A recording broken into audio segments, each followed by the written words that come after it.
मधुबनी।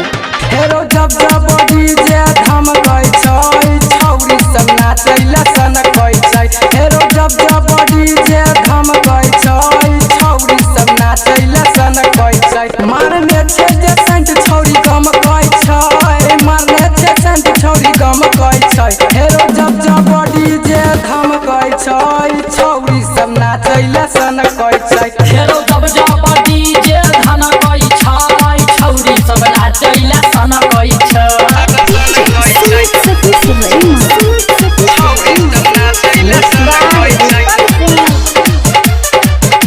रूपम recording studio जीवा चौक मधुबनी।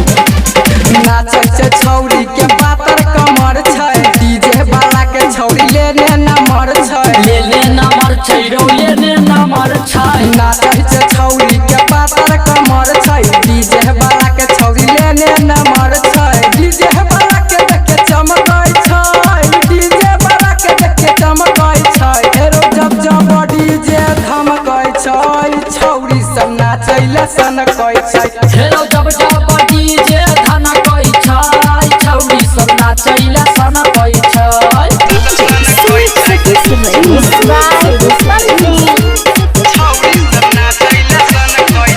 रूपम recording studio जीवा चौक मधुबनी।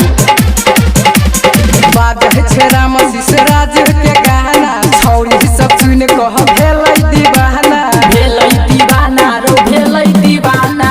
बाजै छै राम राज के गाना छौरी सब सुन कह भेलै दीवाना। राइटर अंचल के देख चूड़ी खन कै छै, राइटर पिंटू के देख चूड़ी खन कै छै। हेरो जब जब डीजे धमकै छै छौरी सब नाचैला सनकै छै। हरो जब जब डीजे धमकै छै छौरी सब नाचैला सनकै छै। रूपम रिकॉर्डिंग स्टूडियो जीवा चौक मधुबनी। Mobile number 91 10 96 36 60।